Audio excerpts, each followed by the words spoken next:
రేపు ఉదయం అనగా 27వ తారీఖు ఉదయం 10 గంటలకి ఆంధ్రప్రదేశ్ గౌరవ ముఖ్యమంత్రి వర్యులు వైఎస్ జగన్మోహన్ రెడ్డి గారు మొట్టమొదటిసారిగా భారతదేశంలో ఏ రాష్ట్రంలో ఉన్నటువంటి వైఎస్ఆర్ జగనన్న భూ హక్కు భూరక్షణ పథకాన్ని కృష్ణా జిల్లా తక్కెళ్లపాడు గ్రామంలో దీన్ని ప్రారంభిస్తున్నారు. నిజంగా ఇది రైతులకి ఒక వరం లాంటిది. గతంలో వ్యవసాయ భూములకి అనేక రకాలుగా వివాదాలు ఉన్నాయి. అడంగల్లో పాస్బుక్ల్లో రైతు తెలియకుండానే అనేక రకాలుగా పొరపాటు జరిగాయి. ట్యాంపరింగ్ చేసేవాళ్ళు, కావాలనే కొంతమంది రైతులు మోసం చేసేవాళ్ళు.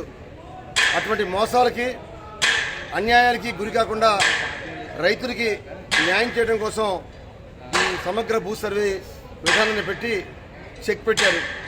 దీనివల్ల వ్యవసాయం చేసే ప్రతి రైతుకు కూడా ఎటువంటి వివాదాలు లేకుండా రైతుకు కావాల్సిన వ్యవసాయ భూమి, దానికి ఏనాడో వేసిన 100 సంవత్సరాలు పైగా వేసిన సర్వేరాళ్ళు, చెదలబట్టిన రికార్డులు అవన్నీ తొలగించి అత్యాధునికమైన సాంకేతిక పద్ధతిలో ఇవాళ శాటిలైట్ సహాయంతో వ్యవసాయ భూముల్ని కొలిచి మరి వారి హక్కుల్ని కూడా కొత్తగా ఎల్పి నెంబర్ తోటి ఒక పాస్బుక్ని ఇస్తున్నారు. దీనివల్ల రైతులకి అనేక రకాలుగా మేలు జరిగే అవకాశాలు ఉన్నాయి. ఎవరు కూడా రైతుని మోసం చేయడానికి వీల్లేదు. ఇక నుంచి రిజిస్ట్రేషన్ కూడా గ్రామ సచివాలయంలో రిజిస్ట్రేషన్ జరుగుతాయి. సబ్ రిజిస్ట్రార్ ఆఫీస్కి వెళ్ళక్కర్లా. అంటే ఏ అయితే గ్రామాలు సర్వే అయినాయో తక్కెళ్లపాడు గ్రామం పూర్తిగా సర్వే అయింది. అక్కడున్న ఆ గ్రామంలో ఉన్న 850 ఎకరాల వ్యవసాయ భూమికి సర్వే చేశారు. కాబట్టి ఇవాళ ఈ రాష్ట్రంలో 90 లక్షల మంది రైతులు ఉన్నారు. 2,50,000 ఎకరాలు వ్యవసాయ భూమి ఉంది. వీటన్నిటి కూడా సక్రమైన పద్ధతిలో రికార్డుని మెయింటైన్ చేసి ఇవాళ సమగ్ర భూ సర్వే అనేది ఏర్పాటు చేస్తున్నారు. ఇవాళ మనుషులకి ఆధార్ కార్డు ఎలా ఉందో వ్యవసాయ భూమికి కూడా భూధార్ కార్డు ఉంటుంది.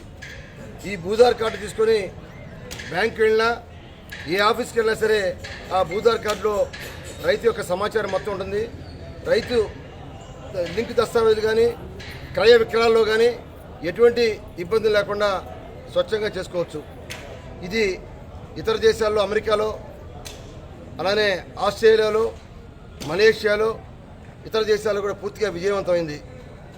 ఈ ప్రయత్నాన్ని కూడా గత ప్రభుత్వంలో చంద్రబాబు నాయుడు, ఆ తర్వాత వచ్చిన కిరణ్ కుమార్ రెడ్డి కూడా ప్రయత్నాలు చేసి మధ్యలోనే ఆపివేశారు. కానీ మన ముఖ్యమంత్రి జగన్మోహన్ రెడ్డి గారు కొత్త టెక్నాలజీతోటి ఇవాళ ఈ విధానాన్ని కనుక్కొని, గతంలో సర్వేలు ఉండేవాళ్ళు కాదు. రాష్ట్రంలో ఒక సర్వే చేయాలంటే పొలానికి చలానా కట్టాలి, 4 రోజుల పాటు వెయిట్ చేయాలి. ఇవాళ అలా కాకుండా ఇవాళ ప్రతి గ్రామంలో సచివాలయంలోనే సర్వేని ఏర్పాటు చేశారు. రాష్ట్రం అంతా కూడా 11,500 మంది సర్వేలను ఏర్పాటు చేశారు. మన రాష్ట్రంలో గతంలో చాలా తక్కువ మంది సర్వేలు ఉండేవాళ్ళు, జిల్లాలో తక్కువ మంది ఉండేవాళ్ళు. ఇవాళ అలా కాకుండా రాష్ట్రం మొత్తం మీద కొత్తగా సచివాలయం సిబ్బందిని ఏర్పాటు చేసి ఆ సర్వేలు కూడా బీటెక్ సివిల్ పాస్ అయిన వాళ్ళు, సర్వేలు అనుభవం ఉన్న వాళ్ళని ఏర్పాటు చేయడం జరిగింది. దీనివల్ల అన్ని రకాలుగా ఇక నుండి వ్యవసాయ భూములకి వారి రికార్డు విషయంలో ఎక్కడ తారుమారు జరగకుండా మరి అనేక రకాలుగా గతంలో పాస్బుక్ల కోసం, అడంగుల్లో మార్పు కోసం 10-1 అడంగులు మార్చాలని ఇలా అనేక రకాల ఆఫీస్ చుట్టూ తిరిగేవాళ్ళు. ఇక నుండి అటువంటి పరిస్థితి రాదు.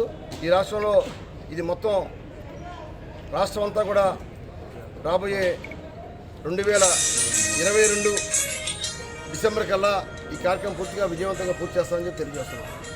మరి ఈ కార్యక్రమాన్ని గౌరవ ముఖ్యమంత్రి జగన్మోహన్ రెడ్డి గారు తక్కెళ్లపాడు గ్రామంలో రేపు ప్రారంభించి జగ్గయ్యపేట పట్టణంలో బహిరంగ సభలో కూడా పాల్గొంటారని చెప్పి తెలియజేస్తున్నాను.